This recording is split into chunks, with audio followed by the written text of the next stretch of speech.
कम अक्टूबर का महीना आ रहा है और मेरा दिल है कि लोग मुझसे पूछते रहते हैं कि आप इस फोरम पे आके बात करें उस पे। मैंने कहा मैं क्यों ना अपने फोरम पे बात कर लूँ आप सबके साथ। मेरी तो पहले से ही बड़ी अलग सलैक है और यही पैगाम हम दूर तक पहुंचाना चाहते हैं कि सेल्फ़ एग्ज़ामिनेशन हर महीने हर एक को करना चाहिए और उसके बाद ये है कि ज़रा सी भी कोई फ़र्क नज़र आए, कोई भी चेंज आए बॉडी में, आप लोग ज़रूर डॉक्टर के पास जाएं, दिखाएं। और अगर जनरल प्रैक्टिशनर है उसको दिखा दें, नहीं तो ऑन्कोलॉजिस्ट को दिखाना और भी अच्छा है। इससे बेहतर है कि बजाय इसके कि खुदा न खास्ता चीज़ें हालात और बुरे हो जाएं, आप लोग वक्त पे पता कर लें। और सबसे बड़ी बात है कि हो सकता है ना ही हो, 80-90% चांस है कि कुछ भी नहीं है, कोई और बात है। तो प्लीज़ सबसे बड़ा पैगाम मेरा है कि go for a checkup as soon as possible. पैगाम नंबर 2 अब ये है कि आप जल्दी से डॉक्टर के पास गई, फिर उन्होंने क्या कहना है, उन्होंने कहना है कि आप एक अल्ट्रासाउंड करा लें, एक मैमोग्राम करा लें।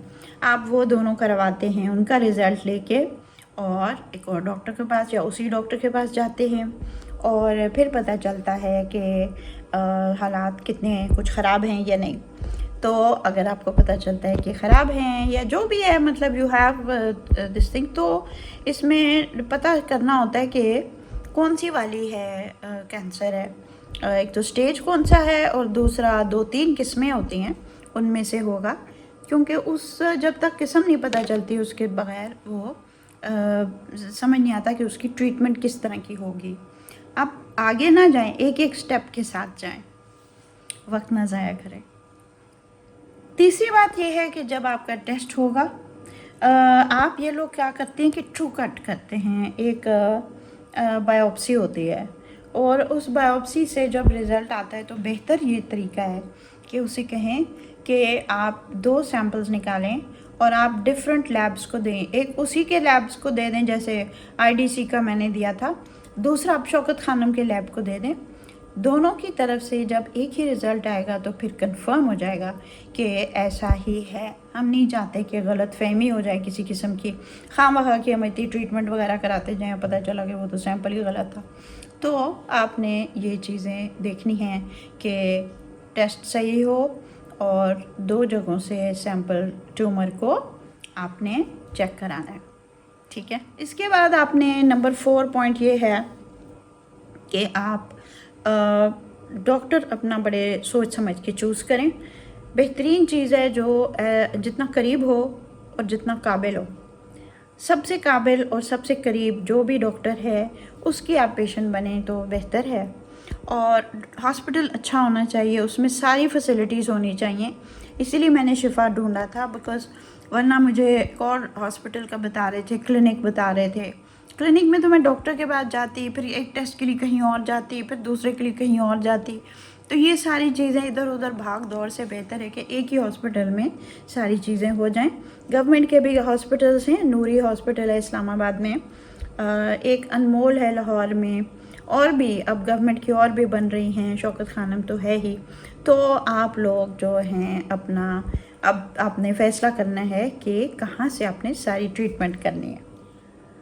अब आपने फ़ैसला कर लिया कि आपने कहाँ से ट्रीटमेंट करानी है, किस नौयत का आपका रिज़ल्ट भी टेस्ट के आ गए हैं, किस नौयत का आपका कैंसर है और कितना मतलब आगे जा चुका है। अब उसके लिए क्या पहले ज़रूरी, वो डॉक्टर जो भी कहेगा वही करना होगा। ये भी है कि अगर आप बिल्कुल पिम्स गवर्नमेंट हॉस्पिटल से भी आप करा सकते हैं। और मैं एक साहब को जानती हूँ, एक फॉरेन सर्विस के ऑफिसर हैं जिनको ब्रेस्ट कैंसर हुआ था और उन्होंने सारी ट्रीटमेंट पिम से कराई थी। बहुत मुनासिब था। इस तरह जो फोर्सेस के लोग होते हैं वो CMH वगैरह से कराते हैं और वो भी बहुत सही हो जाता है। तो मुख्तलिफ़ जगह हैं, देखो सही करने वाला अल्लाह है और आपने भरपूर कोऑपरेशन करनी है डॉक्टर के साथ और जितना भी हो सके आप कोशिश करना कि जल्द अज जल्द ट्रीटमेंट शुरू हो जाए। अच्छा, तो अब आपने काफ़ी चीज़ें कर ली हैं। एक पॉइंट मैं आपको बहुत बताना चाहती हूँ कि जो मरीज़ होता है, अब आप डॉक्टर के पास काफ़ी दफ़ा मिलने जाएंगी तो एक अपना कानून बना लें जब डॉक्टर बात करता है वो हमेशा केयर गिवर्स, जो आपके साथ आपकी बेटी आई हुई है, मियाँ आया हुआ है, जो भी है, उनसे डॉक्टर बात करता है। भाई आप बोलें कि मैं मरीज़ हूँ, मरीज़ा हूँ, तो मुझसे बात करें। आप जो भी सजेशन दे रहे हैं मुझे समझाएं, और मेरे सवालात के जवाब आपने देने हैं। और अगर मुझे कोई चीज़ समझ नहीं आ रही तो प्लीज़ आप मुझे समझा दें। अच्छा, आपको अगर कोई चीज़ समझ नहीं आ रही तो आप लिख लेना, नहीं तो अपने पास रिकॉर्डिंग कर लेंगे वो क्या कह रहा है, बाद में एआई से या गूगल से या यूट्यूब से समझ लेना। लेकिन बहुत बड़ी बात होती है, take control of your own illness. चलें जी, वो होता है, एक होता है जो तीन टाइप्स मैंने जो समझी थी। एक होता है हार्मोनल, जो सबसे आसान वाला होता है कैंसर, वो ER/PR पॉजिटिव होता है। मेरा वो नेगेटिव था। अच्छा, वो पहली वाली कैटेगरी होती है। दूसरी वाली होती है HER2 पॉजिटिव, यानी कि ER/PR नेगेटिव है और HER2 पॉजिटिव है। उसमें कैंसर बहुत अग्रेसिव होता है, तो वो ट्रीटमेंट भी उसके लिए बड़ा अग्रेसिव चूज़ करते हैं, यानी थोड़ा सा ज़ोरदार और कीमो वगैरह ज़रा सख्त से होंगे। तो कोई बात नहीं, डॉक्टर आपका भला चाह रहा है, ठीक है। लेकिन आपने हर चीज़ में पार्टिसिपेट करना है एक्टिवली। अपना होशो हवास में आपने एक एक चीज़ समझनी है, और आपने एक एक चीज़ का जायज़ा लेना है। खुद रिसर्च करें, बहुत ज़्यादा भी ना करें, ठीक है। जैसे कि मेरे डॉक्टर कहते थे आपका काम है खुश रहना और मेरा काम है आपकी ट्रीटमेंट करना। ये बात आप भी याद रखिएगा। लेकिन आपको पता होना चाहिए कि क्या हो रहा है, और अगर कोई फ़ैसले बीच में दरकार हैं तो आपने वो फ़ैसले खुद करने हैं। आपने वो रिसर्च करनी है, आपने वो फैसले करने हैं। ये चीज़ें मत किसी और के ऊपर छोड़ें। हाँ, आप हर एक से कंसल्ट कर सकते हैं, लेकिन आप उसका फ़ैसला खुद करेंगी, ठीक है। ये बहुत ज़रूरी है। अच्छा, पहला वाला होता है जो स्टेज फर्स्ट 1 और 2 होता है, वो ये है कि वो जहाँ जिस जगह पे हुआ है ना, उधर ही का कैंसर है। लेकिन थोड़ा सा अगर दाएं बाएं चला गया, तो जैसे कहते हैं पड़ोसियों में, थोड़ा उनके मोहल्ले में घुस गया, तो वो थोड़ा सा मेस्टेसिस हो जाता है। अक्सर जो ग्लैंड्स होते हैं उनमें चला जाता है, बाजू के नीचे जो होते हैं आर्म पेट में, वो उसमें चला जाता है, तो उसकी भी थोड़ी ट्रीटमेंट करनी पड़ती है, उसका भी ट्रू कट करना पड़ता है। तो ये सारी चीज़ें होती हैं और ये करनी होती हैं आजकल। और इम्यूनोथेरेपी होती है, वो आपने सारी ऑप्शंस पूछनी है और आपने वो करनी। अच्छा, अब ये सारा कुछ हो गया, और ये भी पता है कि कैंसर की ट्रीटमेंट भी बहुत ज़्यादा महंगी होती है। तो भाई जो भी आपके पास ख़जाने हैं किस दिन के लिए, ठीक है, कि अगर आपकी जान नहीं बचा सकते, आपकी सेहत के लिए नहीं कर सकते, तो फ़ायदा क्या हुआ। खैर, कोई प्लॉट है आपके पास, कोई प्रॉपर्टी है, कोई ज्वेलरी है, जो भी चीज़ है, आप खुद अपना फ़ैसला करें। अल्लाह ना करे कि आपको किसी के आगे हाथ फैलाने पड़े, ठीक है। लेकिन इस वक्त में एक तो आप कोशिश करें कि आपने फाइनेंशियल आपने इंतज़ाम करना है। यू नीड टू नो कि कितना ख़र्च होगा और किस नौयत का होगा। और कुछ जगहों पे तो ये होता है कि वो सारी ट्रीटमेंट का पैसे एक ही वक्त पे ले लेते हैं, पर आम तौर पे ऐसे होता है कि साथ साथ वो ट्रीटमेंट के पैसे लेते रहते हैं। तो देखो, हर महीने आपके पास अपनी एक आमदनी होती है, उसमें से आप ज़्यादा चंक इधर दे देना, थोड़े पे अपना गुजारा कर लेना। दूसरा ये कि आप अगर कोई प्रॉपर्टी बेचते हैं ट्रीटमेंट के लिए, तो वो जब बेचेंगे तो उसका आधे को आप रखें इस ट्रीटमेंट के लिए और बाकी आधे को फिर इन्वेस्ट कर दें, ताकि अगर दोबारा हो या एंड में और ज़्यादा पैसे चाहिए हो तो आपके पास उस वक्त मौजूद हो। ये नहीं कि सारा कुछ अपने सामने जेब में रख ले, ठीक है। थोड़ा सा संभाल के इस्तेमाल। अच्छा, आप एक चीज़ याद रखें, आम तौर पर सवाए सर्जरी के तकरीबन सारी जो ट्रीटमेंट होती है वो आउटडोर पेशेंट की तरह होती है। आपको इतने कोई लंबे अरसे के लिए एडमिट होने की ज़रूरत नहीं होगी, अनलेस आपकी कभी तबीयत ज़्यादा ख़राब हो जाए, तो आप कभी इमरजेंसी में लैंड अप हो जाता है भाई, कोई बात नहीं। तो वो भी हो सकता है, कभी बीपी ड्रॉप कर हो जाता है, जो भी। आप एक डायरी रखेंगे अपने लिए, और जो भी आपका ख्याल रखेंगे, एक पर्सन आपका ख्याल नहीं रख सकता, या तो आपका सिर्फ शौहर है या बच्चा है या भाई है बहन है, जो भी है, एक इंसान नहीं कर सकता, उसको थोड़ा सा वक्फा भी चाहिए, उसे थोड़ा सा रिलीफ भी चाहिए। और ये इसकी ट्रीटमेंट बड़ी लंबी होती है, इसीलिए आपने बहुत लंबे टाइम के लिए इसके लिए इंतज़ाम करके रखना है। तो इसलिए थोड़े 2-3 लोगों को वॉलंटियर, जो लोग मदद ऑफ़र करते हैं आप लें, ठीक है। फिर बड़ी बात होती है कि हमने बाहर जाके ट्रीटमेंट कराना है, फलाने के घर जाएंगे। बस मुझे तो वो बिल्कुल आइडिया नहीं पसंद, इसलिए कि खामख़ा बाहर की ज़िंदगी वैसी बड़ी टफ़ होती है। तो जो वहाँ रह रहा है वो किसी की तीमारदारी करे, चाहे वो उसकी माँ या वो कोई भी हो। पाकिस्तान में हमारे अल्लाह जज़ा दे, हमारे बहुत अच्छा स्टाफ होता है, तो वो भी हेल्प कर लेता है, रिलीफ़ होता है लोगों के लिए। तो इसलिए यहाँ जितनी फैसिलिटीज़ होती हैं वो बाहर नहीं होती। तो बजाय इसके कि आप किसी और के ऊपर एक बोझ बन जाएं, अपने ही घर में रहें, अपने घर के करीब रहें, तो उस तरह आप इन कंट्रोल रहेंगे। दूसरी जो सबसे बड़ी बात है, मैं कहती हूँ कि आप एक जॉब कर रही हैं, कोशिश करें कि आप जॉब को जारी रखें। थोड़ा सा कम कम करना होगा, you will just do 30% of the job, मतलब एक कनेक्शन रहे। अब दिन रात आपने सिर्फ अपनी बीमारी के बारे में नहीं सोचना, ठीक है। कोई ज़रूरत नहीं है हर वक्त 24 घंटे हाय मुझे कैंसर हो गया, हाय मुझे कैंसर हो गया। और फ्रेंकली मैं आपको बताऊं, कई दफ़ा तो मुझे भूल भी जाता था कि मुझे है, क्योंकि मैं इतनी बिज़ी होती थी अपने कामों में। जो फूड ड्राइव्स थे वो रोज़ खाना देना, बहुत ही मतलब बहुत ज़्यादा उसमें अटेंशन चाहिए होती है, हिसाब किताब रखना, सारी चीज़ें, तो वो उसमें मैं इतनी मगन होती थी। जो बहुत ज़्यादा मुश्किल काम है उनको ज़रूर छोड़ दें, जैसे ब्राइडल प्रोजेक्ट था वो मैंने छोड़ दिया, क्योंकि मेरे अलावा कोई और नहीं कर सकता था। तो बाकी चीज़ जो केटरिंग वाला जो है वो फूड ड्राइव वो संभाल लेता था, मैं सिर्फ अकाउंट्स करती थी, तो वो चलता रहा। अपना 70% काम जो आप वैसे नॉर्मल लाइफ में करती हैं वो आपको छोड़ना पड़ेगा, सिर्फ 30% काम आपने जारी रखना है। तो आपने चुनना है कि अब मैं ये वाला काम करूँगी, इससे मुझे बड़ा जहनी सुकून मिलता है, इससे मुझे बड़ी खुशी होती है, और इसलिए मुझे ये बहुत पसंद है, ठीक है। अब आपने एक और चीज़ जो करनी है कि स्पिरिचुअल, जैसे सूरह रहमान एक दफ़ा सुनना दिन में काफ़ी होता है, ठीक है। दूसरा, एक बड़ी आजमाई हुई और बहुत ही लोग इसको जानते हैं कि सूरह फातिहा 41 दफ़ा पढ़ना।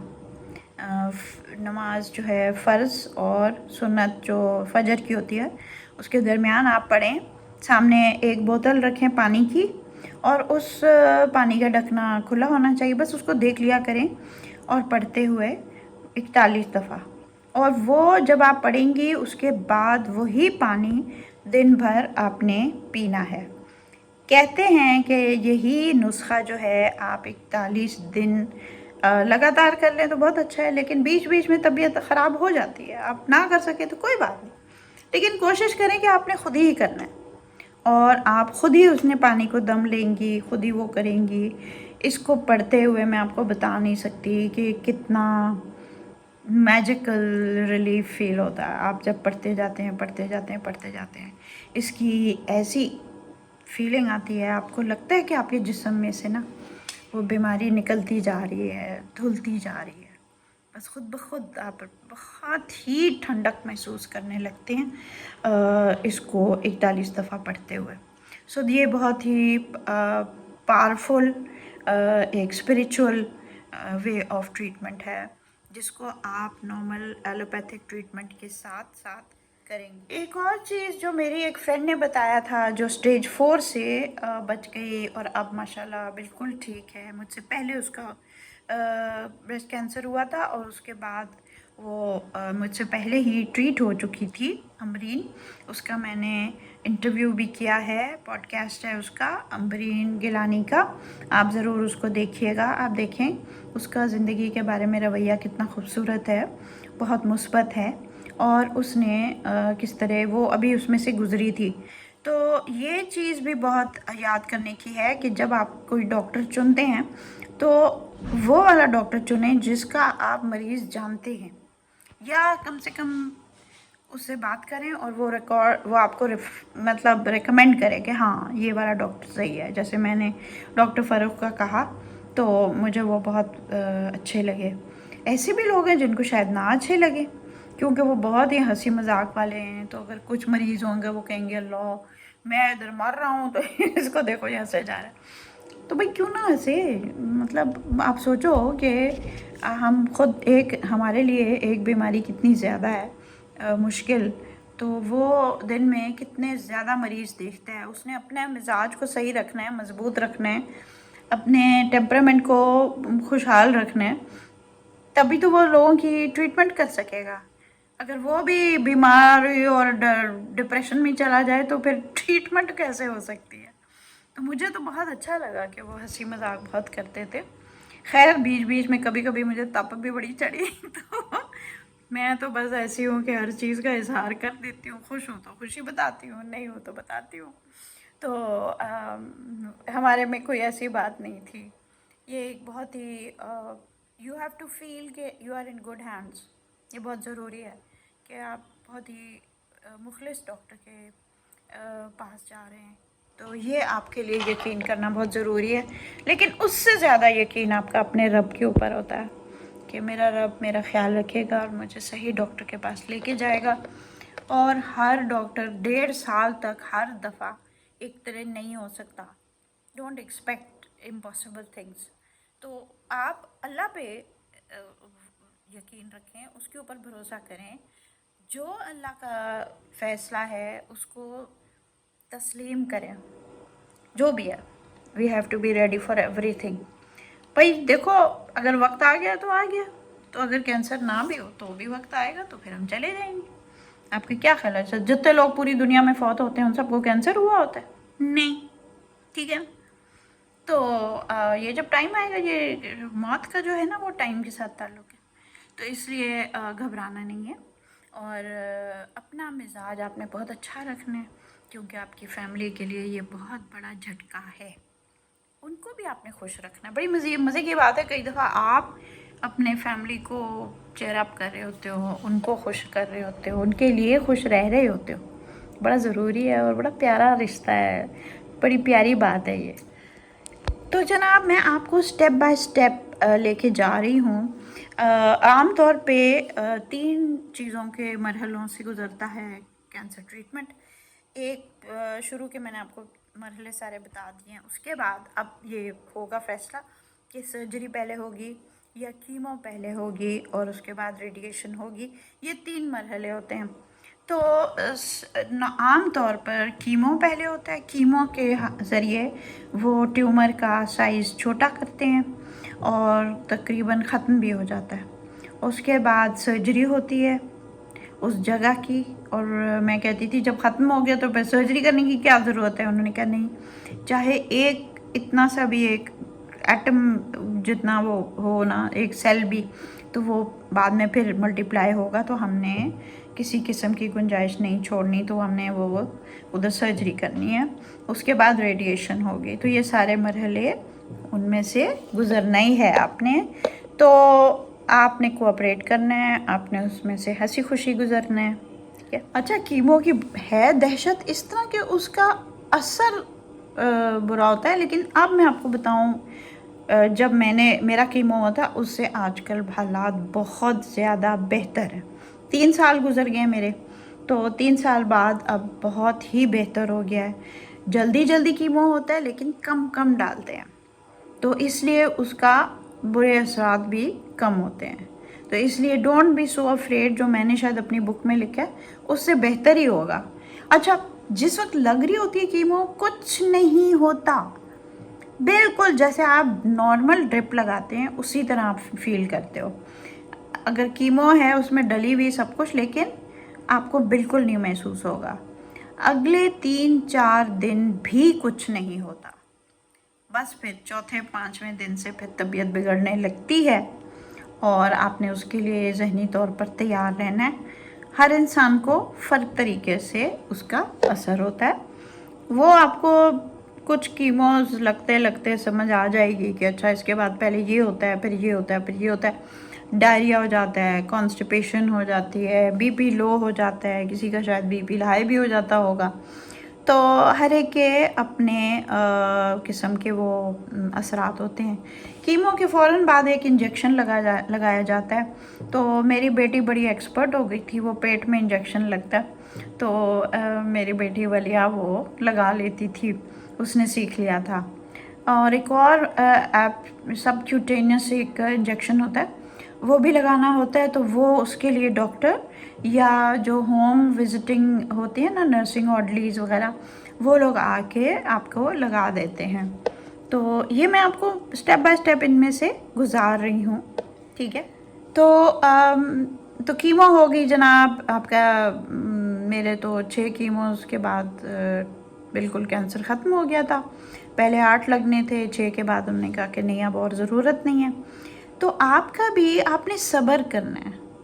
आप देखो डॉक्टर को कोई दुश्मनी नहीं है आपके साथ, और आपने वो अगर कह रहा है कि अच्छा अभी नहीं ख़त्म हुआ तो नहीं ख़त्म हुआ, वो बीच में टेस्ट लेते रहते हैं, उससे पता चलता रहता है। पेट स्कैन होगा या बोन स्कैन होता है, मुख्तलिफ़ किस्म के टेस्ट होते हैं। तो वो जो भी कहेंगे आपने वो करना है। इको टेस्ट हो जाता है, इस तरह की चीज़ें होती हैं। और इन सब मरहलों से आपने गुज़रना है, खुश उसलूबी से गुज़रना है, अपना मिजाज अपना बहुत अच्छा रखना है। बीच में आपने ध्यान बांटे रखना है, ठीक है। अच्छी अच्छी बातें सोचें, अच्छे अच्छे काम करें और खुशबाश रहें, ठीक है, चेयरफुल रहें।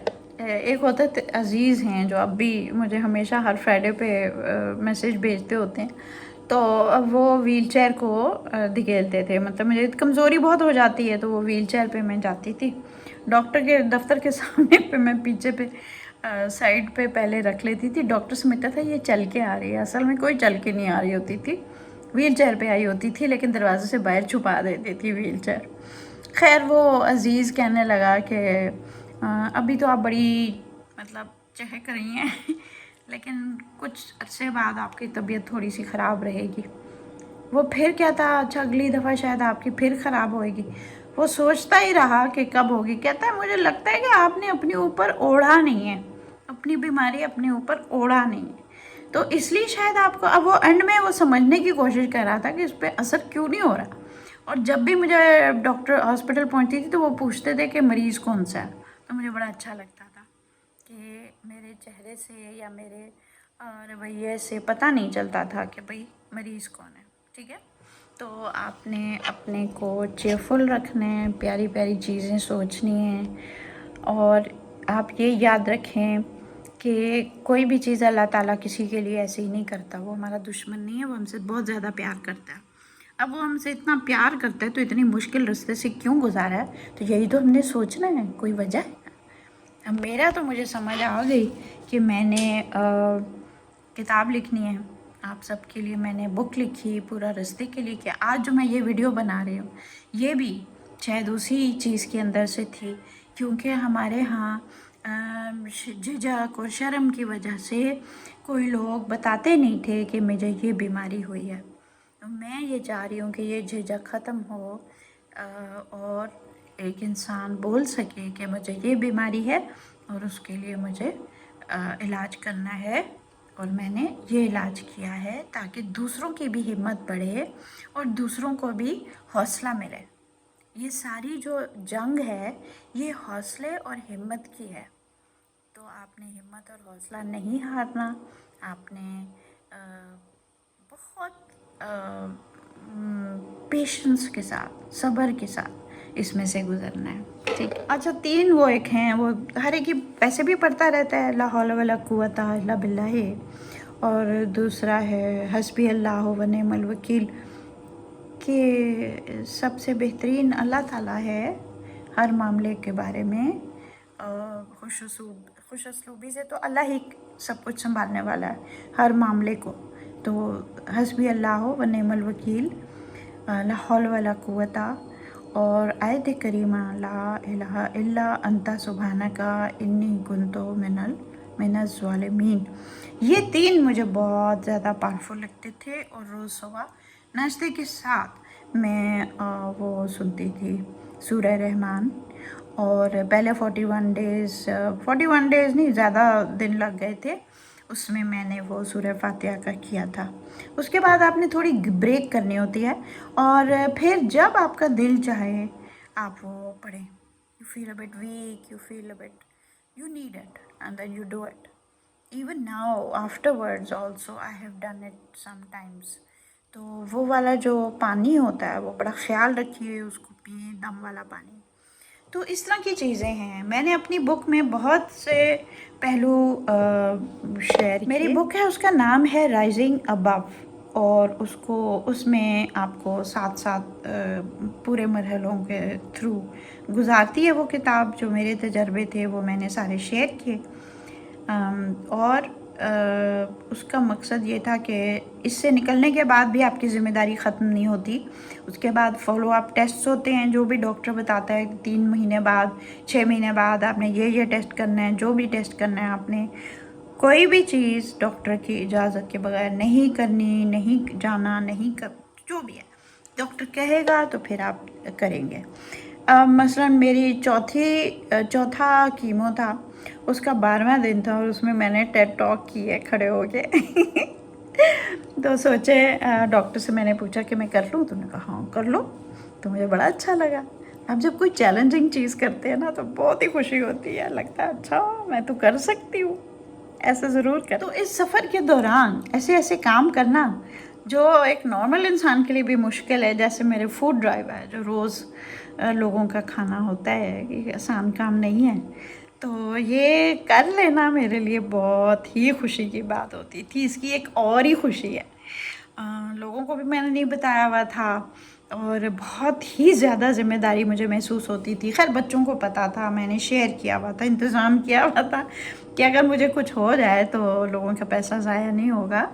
लेकिन फिर भी बहुत बड़ी ज़िम्मेदारी थी मेरे ऊपर और मुझे यही होता था कि नहीं, मैंने ठीक रहना है ताकि मैं ये अकाउंटिंग सही तरह करूँ, किस दिन किसकी जाएगी। और फिर इस तरह ये होता था कि सदका मैं स्पेशल देती थी जिस दिन मेरा कोई ख़ास टेस्ट होता था, सीटी स्कैन है, कोई ब्लड टेस्ट है, फॉलो अप है, जो भी है। तो मैं अब भी ऐसे ही करती हूँ और कोई और मेरी कोई फ्रेंड का हो रहा हो तो मैं उनके लिए भी करती हूँ। अच्छा, एक चीज़ बहुत अहम है और वो है कि आप देखें कि आपने किन लोगों को अपनी बताना है। जब शुरू में आपको होता है, आपको पता चल गया कि कंफर्म हो गया कि हाँ जी मुझे कैंसर है, अब आप सोचते हो हाय मैं किससे, आपका दिल चाहता है अच्छा मैं उसको बताऊँ, हाय फलाना नाराज़ होएगा, मुझे क्यों नहीं बताया। एक्सक्यूज़ मी, ये आपका वक्त सिर्फ आपके अपने बारे में सोचने का है।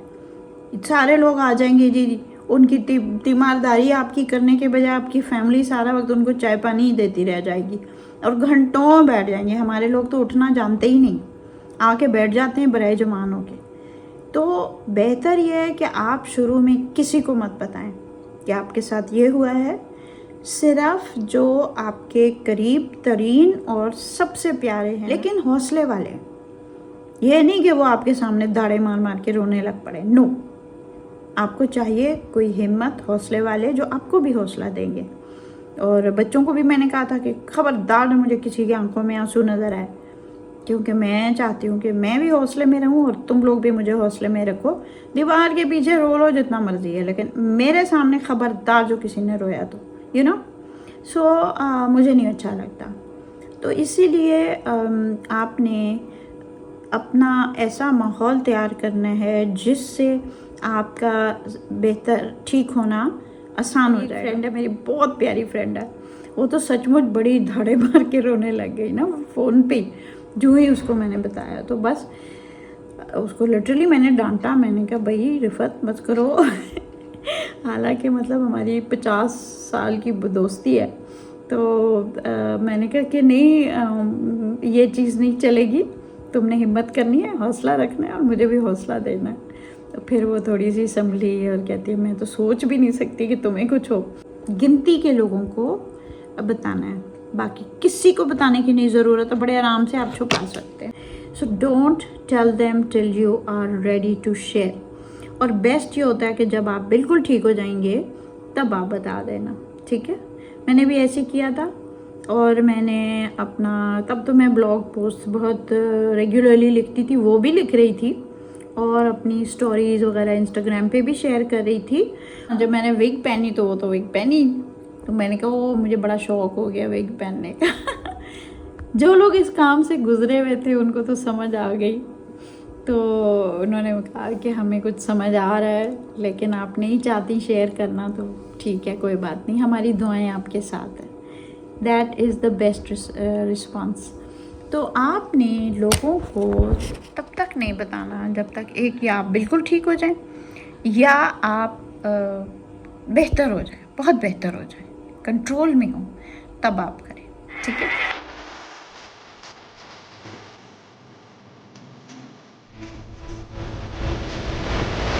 It's your time. We're right up in the tail.